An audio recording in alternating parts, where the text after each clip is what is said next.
Let's rebuild Captain America using 2024 mostly, but we'll still be dipping into a bit of old 2014 stuff. I wanted to make sure I rebuilt him before two major things happened. There's a big update coming to D&D that may or may not change a few classes, and there is also a new Captain America movie coming out, and with Marvel's recent track record, I'm very worried that they may do more harm than good.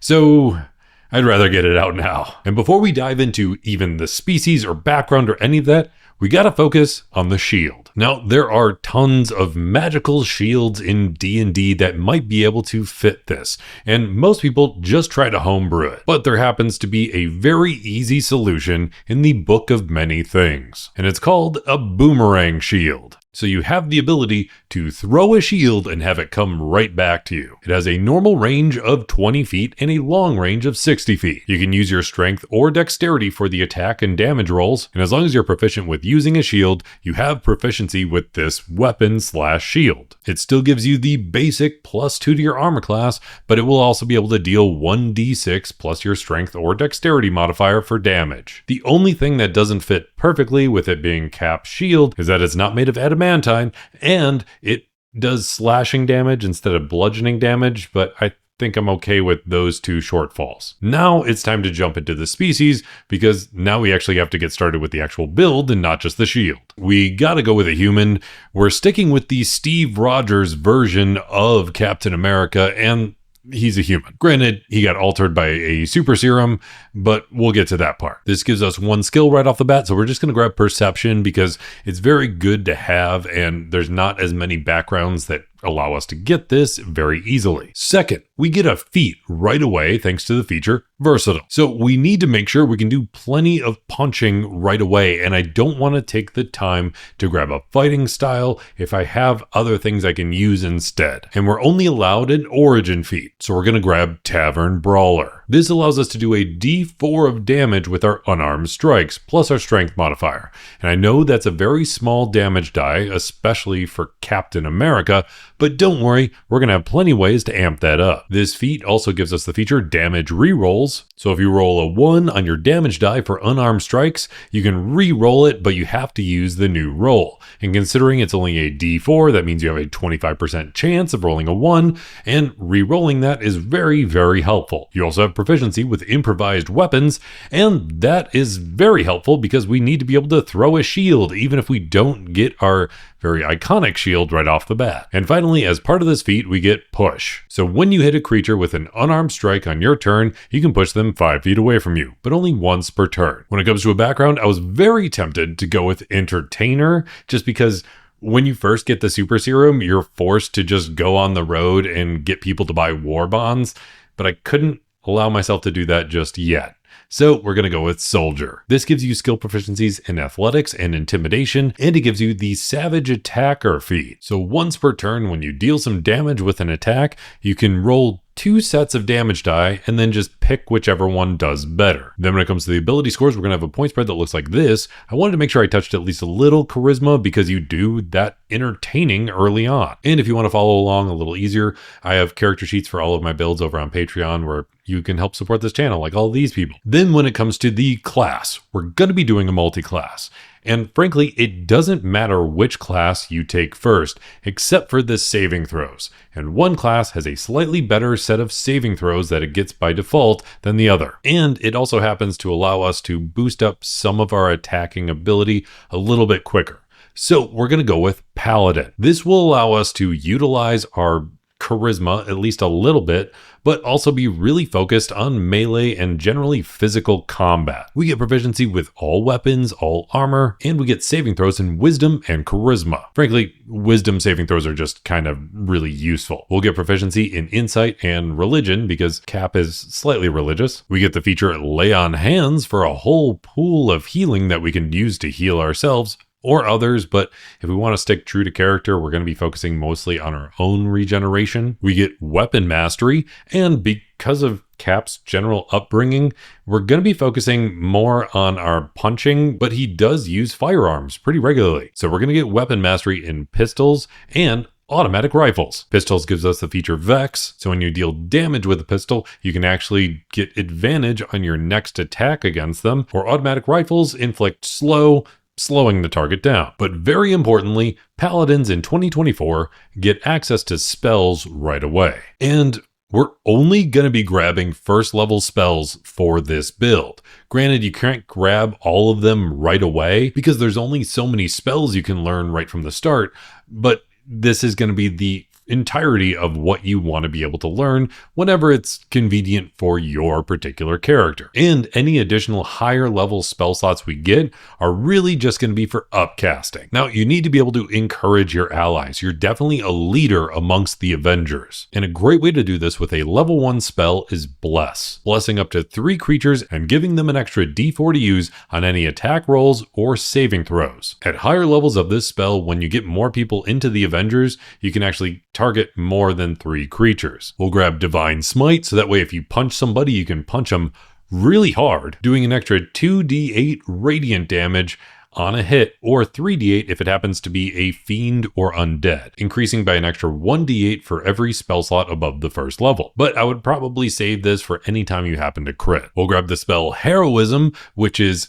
just generally pretty good to have in your arsenal at all times. It makes whoever is under the effect of this spell immune to the Frightened condition, which is very big in 2024, and they gain temp HP equal to your spellcasting modifier every single turn. Upcasting this allows you to target just more than 1 creature. We'll grab Shield of Faith, so if you're protecting yourself, you get an extra +2 to your armor class, or if you're using your shield to protect somebody else, count that as Shield of Faith as well for a +2 to their armor class instead. Then just to hit really hard, or if Thor is smashing his hammer onto your shield, grab Thunderous Smite. It does an extra 2d6 thunder damage when you hit somebody, and they have to succeed on a strength saving throw, otherwise they're knocked prone and pushed 10 feet away. Now, on top of everything else, there is one spell that is just kind of overlooked now, and I think it was a recent addition, but it's kind of amazing for one main reason. It's not a massive boost, but it gives you an extra 1d4 of damage to every single attack you deal. And that does not require it to be a melee attack, unlike most other smites from being a paladin. So if you're firing with a firearm, it still has the extra d4 of damage,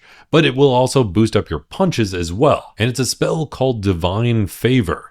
And the most important part of this spell is that it does not require concentration, meaning that you can stack this spell on top of other massive damage boosting abilities. So now, if you just make sure you have this active at pretty much all times, you're still at least doing 2d4 damage with each punch. Then getting to second level of Paladin, you get to choose a fighting style. And we're gonna focus on the shield a little bit early on here and go with Protection. This allows you to put your shield in front of somebody else, forcing disadvantage on an attack roll against them. Also at second level, you get Paladin Smite, meaning that you have that Smite spell always prepared, and you actually get some free uses of it. At third level of Paladin, you get Channel Divinity, allowing you to have some divine senses, but you can use it for something else because you also get a Paladin subclass at this level. And you're an Avenger. So we're going to choose Oath of Vengeance. This gives us some default subclass spells. And there's one more we're going to make sure we add, and that's Hunter's Mark. Hunter's Mark does require concentration, but it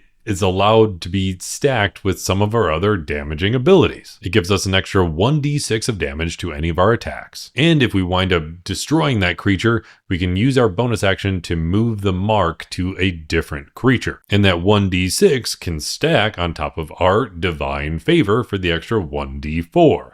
And on top of that, if we smite, we can do that as well. So now our little 1d4 plus our strength modifier for punching is now dealing 1d4 plus our strength, plus another 1d4 for Divine Favor, plus another 1d6 for Hunter's Mark. And if we want to smite, we get an extra 2d8. And don't forget, if you wind up critting, you get to double all those dice, but just not doubling your strength modifier. And it's a little easier to crit because you also get the ability Vow of Enmity. So when you're really fighting somebody and you say, I can do this all day, you can challenge somebody and have advantage on all of your attacks against them. It lasts for 1 minute, and if you wind up destroying the creature that's targeted by this, you can transfer it to somebody else, which was a very solid update for 2024. This is what you can use your channel divinity on now that you're an Oath of Vengeance Paladin, aka an Avenger. Then at 4th level of Paladin, you get an ability score improvement. But we're going to go ahead and take a feat, and you're Captain America, so we're going to take Shield Master. This allows us to boost up our strength modifier by +1, and it gives us the feature Shield Bash. So if you hit a creature within 5 feet of you with your attack on your attack action,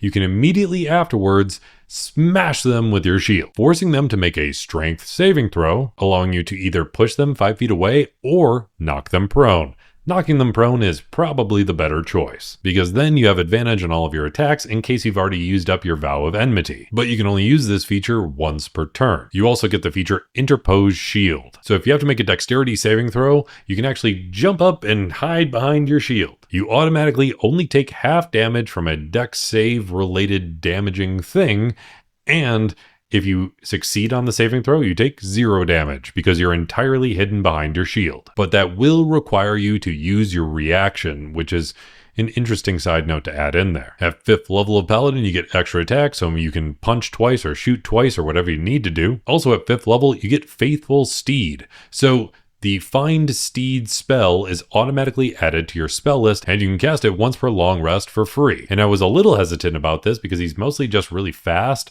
but he does ride a motorcycle pretty often, so I think this fits pretty well. At 6th level of Paladin, you get Aura of Protection, so every ally within 10 feet of you gets to add your Charisma modifier to all of their saving throws. At 7th level of being an Oath of Vengeance Paladin, you get Relentless Avenger. So when you hit a creature with an opportunity attack, you can reduce their speed to 0. You can then immediately move half of your movement speed as part of that same reaction without provoking any opportunity attacks on yourself. Then at 8th level of Paladin, you get another ability score improvement, so let's go ahead and boost up your strength by 2 more points. And then we're done with Paladin. I wanted to use some of the Paladin stuff because it just generally fits pretty well. But I really wanted to focus in on Cap being not so magical and just being a really good fighter. So we're going to go ahead and multiclass into fighter. When we also become a fighter, we get another fighting style right at 1st level. So because we can throw our shield, especially if you're using the boomerang shield, you want to go ahead and grab thrown weapon fighting. This gives us an extra +2 damage to any thrown weapon attacks. Also at 1st level, we get Second Wind, so we can regain some hit points equal to 1d10 plus our fighter level as a bonus action. We can use this feature twice for right now, but you can use more uses as you level up in fighter. You also get 3 weapon masteries at this level, and let's just focus on the stuff you can use thanks to Thor. So we'll make sure we have weapon masteries in a Warhammer, which allows you to push an enemy further away, a battle axe, which allows you to topple an enemy, knocking them to the ground, or if you think that axe is generally a little bigger, we'll also grab a great axe weapon mastery, which gives you cleave, allowing you to attack more than one creature with a single strike. At 2nd level of fighter, you get action surge, allowing you to take an entire extra action on your turn. It just can't be a magic action, and you can only do this once per short or long rest. Also at 2nd level, you get Tactical Mind. So instead of regaining hit points from your Second Wind ability, you can actually add a d10 to an ability check instead. But if you still fail the ability check, you don't use up that usage of Second Wind. Then at 3rd level of fighter, you get to choose a fighter subclass. And part of the reason I wanted to get this video out as soon as possible is that there's a great subclass for somebody that leads a party and is able to encourage them and push them to do better, just like Cap does. And it's kind of a support fighter. But there's a recent Unearthed Arcana that just came out on D&D Beyond that is talking about redoing a particular subclass and completely changing it. So I want to make sure that I can utilize it while I still can. It comes from the Sword Coast Adventurer's Guide, and it's called the Purple Dragon Knight. Another name for it is the Banneret, but I like calling it the Purple Dragon Knight. And one of the predominant features it has right away his rallying cry. And this is sort of the iconic Avengers Assemble moment. Because when you use your Second Wind feature, you can target 3 creatures within 60 feet of you, and all of them regain some hit points equal to your fighter level, as long as they can either see or hear you. And this is a little more powerful in 2024 because you have more uses of second wind. At 4th level of fighter, you get another weapon mastery, so we'll grab semi-automatic pistols as well, I guess, because nothing else really fits. And we also get an ability score improvement. And we're going to lean into you leading the Avengers by giving them a very solid pep talk by taking the feat Inspiring Leader. This allows you to boost up your charisma or wisdom modifier by +1. And we want to round out our charisma modifier because it does help most of our paladin related stuff, giving that a +1. But it also gives us the feature Bolstering Performance. And whether you want to call this the performances you were giving where you punched certain World War II terrible figures in the face over and over again, just don't want to say his name because I feel like I'm going to get flagged for it, or if it's just you giving a solid pep talk while you're having a bit of downtime. Bolstering Performance allows you to use your short or long rest to boost up your allies, giving up to 6 creatures around you a bunch of temporary hit points equal to your character level plus the ability modifier increased by this feat. Then at 5th level fighter, you get extra attack, but that doesn't stack with your paladin extra attack, so we don't really have to worry about that. And we also get the feature Tactical Shift, so you can use your second wind ability to heal yourself. And when you do so, you can also move half of your movement speed without provoking an opportunity attack. At 6th level fighter, you get another ability score improvement because fighters get a whole bunch of them compared to anybody else. And we need to be able to say, I can do this all day. So we're going to take the feat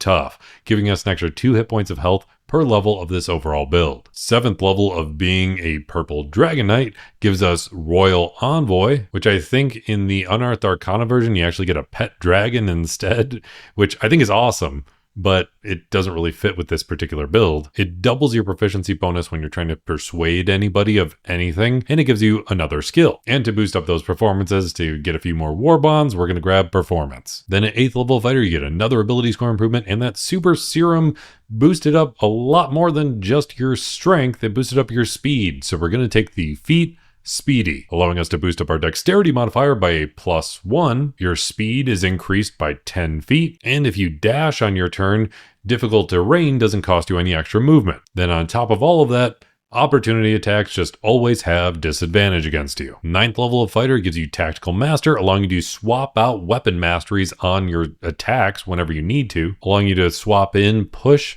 sap, or slow. 9th level of fighter gives you Indomitable, so if you fail a saving throw, you can re-roll it, adding your fighter level to the roll. But you can only use this feature once per long rest. You would get additional uses at higher levels of fighter, but we're not going to have that many levels left. 10th level of fighter gives us another weapon mastery, so I guess we'll take Nick from daggers because we don't have anything else we really need, which does allow you to use 2 weapon fighting, but instead of using your bonus action for the offhand attack, you can actually use it as part of your action, freeing up your bonus action for other stuff. But also at 10th level of being a purple Dragon Knight, you get Inspiring Surge. So your actions allow you to boost up your allies again. If you use the Action Surge feature, you can choose another creature within 60 feet of you, and that creature can make 1 melee or ranged attack as part of this same event. All they have to spend is their reaction to do so. This is especially helpful with people like Black Widow in your party, who would probably be a rogue, and getting a sneak attack is absolutely crucial,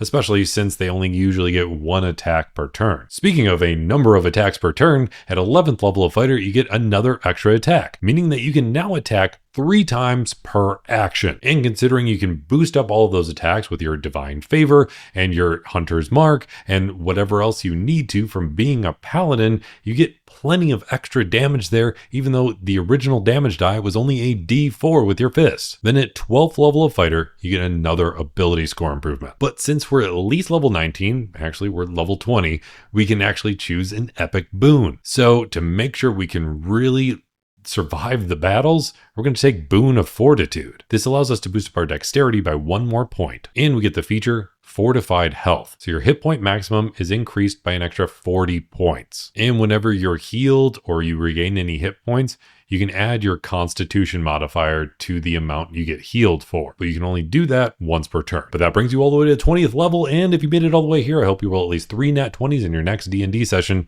especially if you want to play Captain America and have everybody assemble around your D&D sessions.